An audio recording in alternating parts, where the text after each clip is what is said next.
Hi everyone. Today I'm going to be talking about how dress code is leaned more towards females than it is males in the school system. Now, obviously, being a female, I've had my share of being told that I can't wear certain stuff at school, even though someone else can wear it. And then also it works on your bodies too. It depends on whose body it is. They might let one female wear something, but they won't let another one wear something because she's shaped or looks a certain way.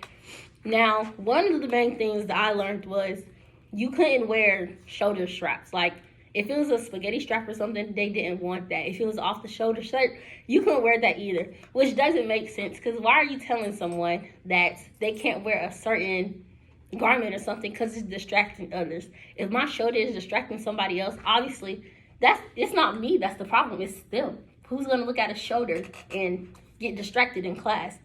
Another thing is basically like you have to wear fingertip skirts. That makes sense, but sometimes it just depends. Some people have longer arms than others. So like me, I'm a taller female. So my arms, they're longer if I put them down to my side than someone else. And I mean, hey, you are at school, so you shouldn't want a really short skirt because, I mean, you're in education. It's not like you're going to the club or something. But at the end of the day, some people just, that they can't just, it's not fair to others. But when you look at all of this stuff, it's always linked towards females, just like leggings. Some people, you can't wear leggings to school unless you have on a long shirt that's fingertip. Now, realistically, like I said, fingertip length, having a shirt go all the way down here just because you have on leggings, it doesn't really make sense. Everything is, like I said, linked towards females. Males, you don't really see too much on there the same anything about males. Like most of the time, it's just don't wear a hat in the building. That's about the only thing. Let's be honest here. Because whenever you look at those books, it's always about females. Females can't wear this. Females can't wear that. Being told what you can wear and saying that it might distract other people isn't always right because certain outfits shouldn't be a distraction to others.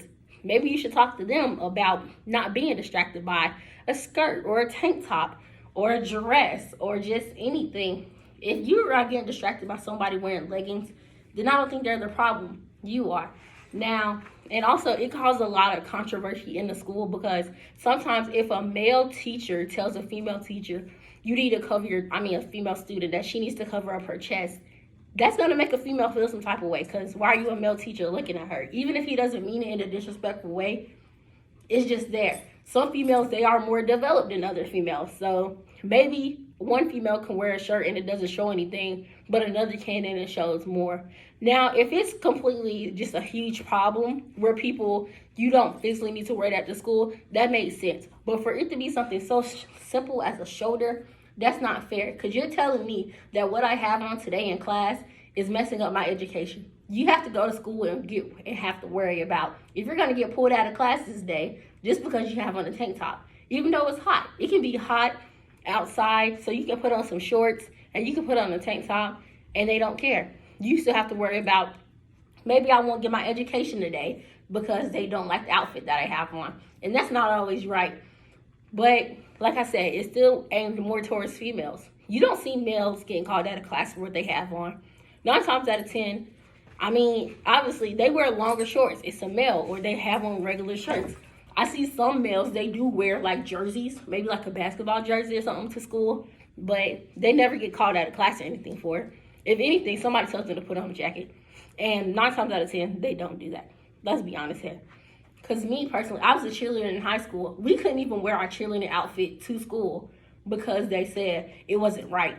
But yet, if we can wear it to the school games, why can't we wear it to school?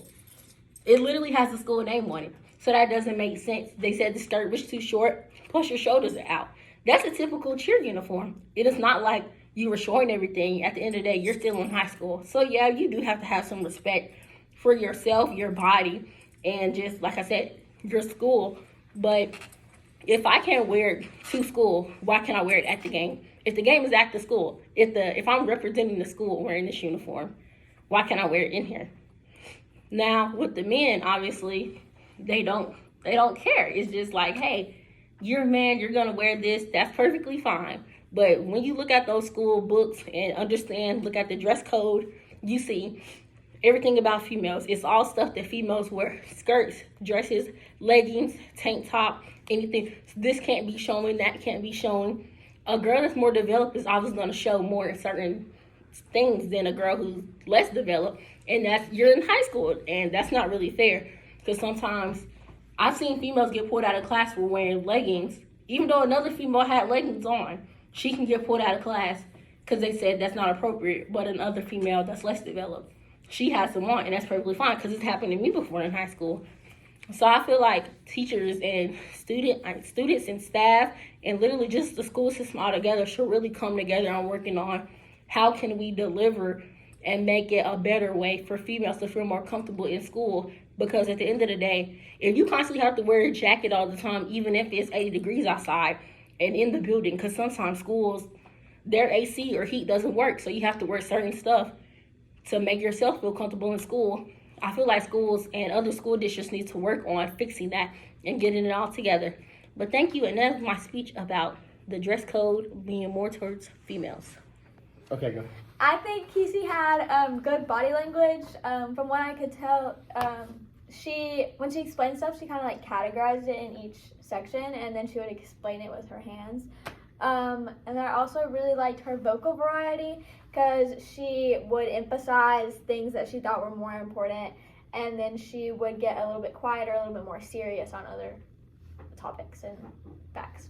Yeah, I think those things she did really well, and then I also thought her eye contact was really good, especially for me, like when I'm talking to a phone or something and like to a camera, especially being in a classroom. I find it hard to always be looking at the camera, because I feel like I want to talk to the people that are imaginarily here.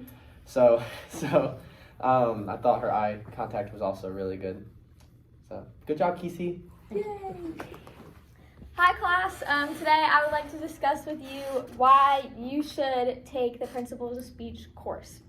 Principles of Speech, it taught me a lot about how to give a speech and the different types of speeches. It gave a background of speeches, where it came from, who thought of it, the different ideas of it.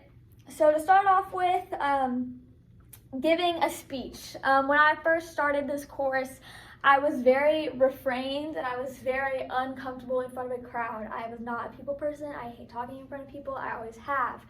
And I did not think I was good at it. So I would stay close to the wall as far as I could. And although I did move around a little bit, I did not personally believe that I did it well. So after the first few speeches, I kind of stepped out of my bubble.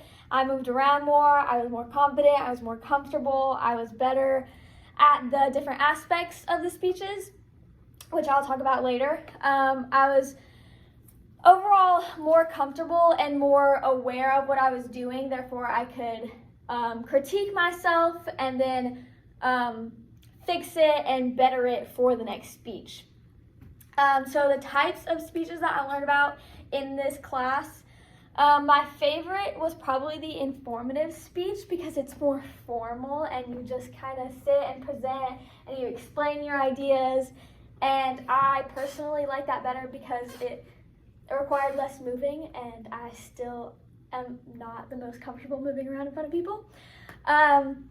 You also have persuasive speeches, which is where you can use like pathos, ethos, logos to convince people of what you want to believe. You have the icebreaker speech, which everybody can take into their own style. They can incorporate it to how they talk, how their body language moves, and it's kind of their own idea.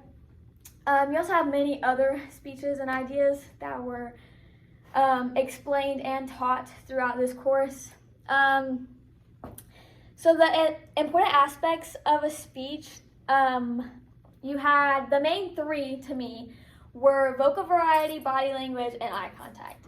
So vocal variety, you had to use to incorporate the big ideas and then the more serious topics that you wanted people to listen, so you would get a little bit quieter. They would have to focus a little bit more. And then when you got excited, you could get louder, and it's important and it's exciting, and it would draw them back in so everyone would focus. Vocal variety was very important. It would draw them in. It would make things serious.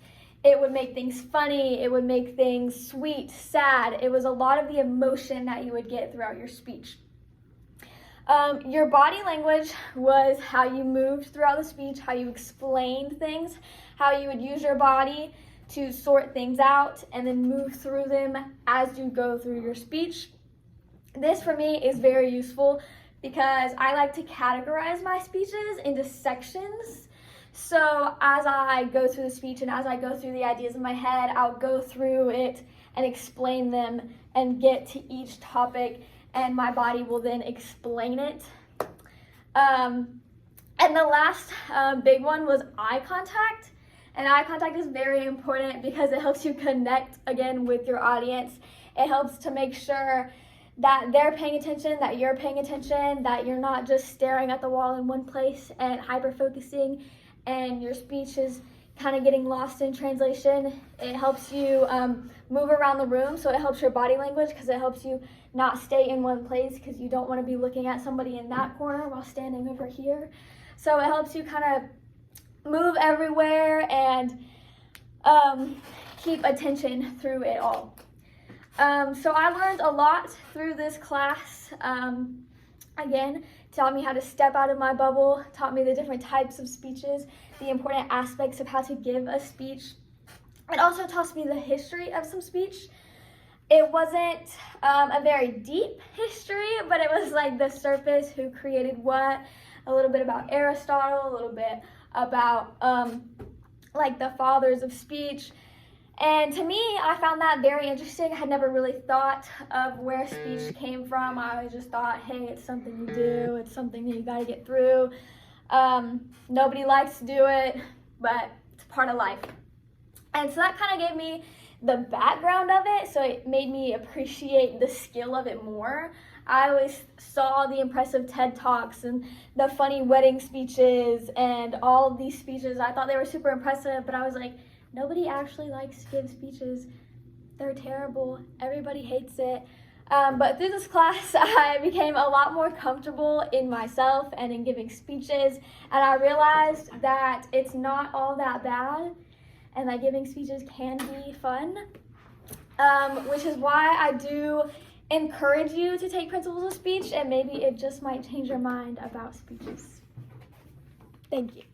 I think Natalie did a great job on her speech. I actually loved how she literally emphasized everything and made stuff feel how it actually felt, if that makes sense. Like whenever she was talking about vocal variety, when she was talking about the lower tones, she lowered her voice, and when she was talking about the higher tones, she highered her voice to let you know what she was talking about. Even whenever she was speaking about motion, she would show her motions and show how the class just helped people step out of their bubble and learn new things. And I feel like that was a really good point to make. I really enjoyed how she made the speech about the literal class, basically, and made you feel like it was a good idea to take it. And I completely agree with everything she said. Yeah, I also thought the topic was a really good one. It was my idea.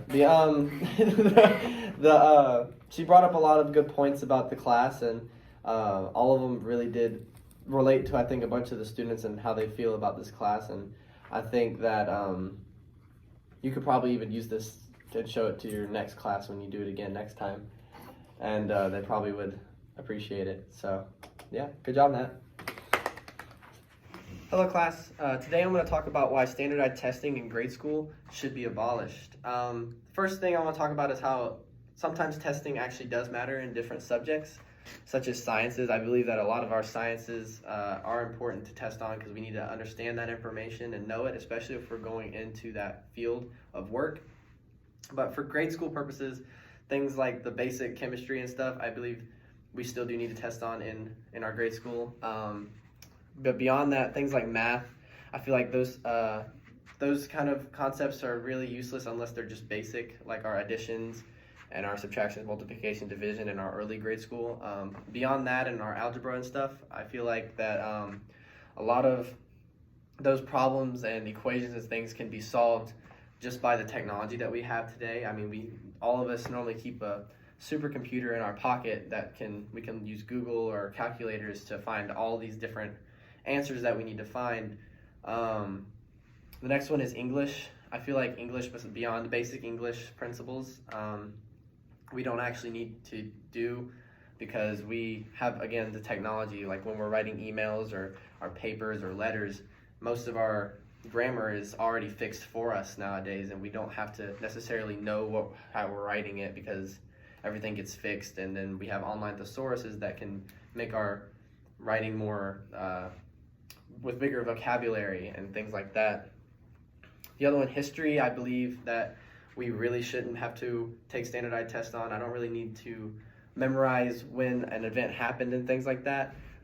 But rather than testing on it, I believe that we can get our grades in history classes through writing papers and understanding our content in history a little bit more deeply. And then we have the next thing I want to talk about is how memorization can affect our students nowadays. These students have a really hard time grasping the content from a page and testing on it. A lot of kids nowadays are under a lot of stress and anxiety. There's a lot of things going through their minds. Our attention span is at an all-time low. It's really, really low. We have a really hard time to just sit down and study nowadays. I know I do especially, but so when a student comes into a classroom and sits down with a paper and pencil in front of them with questions, it makes it really hard for them. It puts them under a lot of stress, and they worry about whether they're going to fail or whether they're going to succeed in the class in general. So it makes it really difficult for these students to take these tests.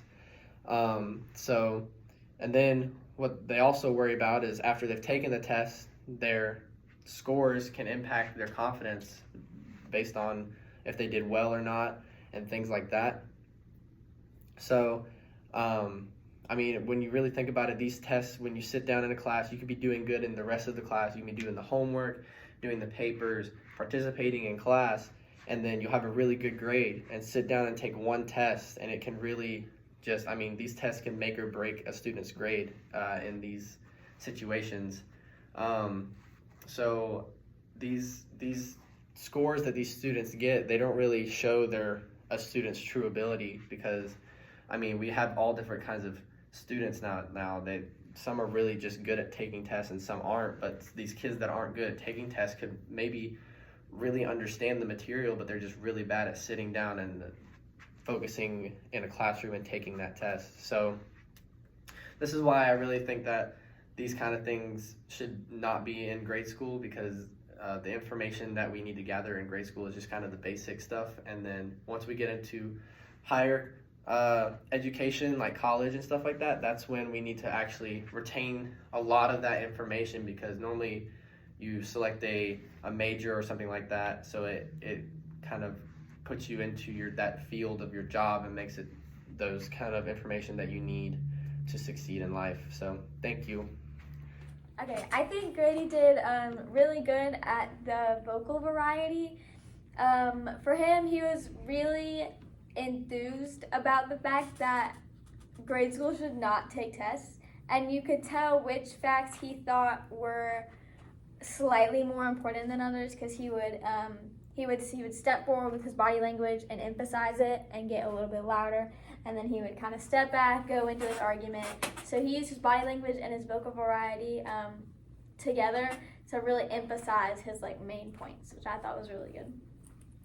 I completely agree with Natalie. I like Grady's speech because you can tell he's really passionate about how he feels about the whole testing thing. Like I said, I completely agree with him also, because it's it makes it really hard sometimes when you're in school and you have those tests, and he really explained it really well and made his points very clear, to the point where you understand why he doesn't like tests and why it's hard for students in school. So I think he did a great job.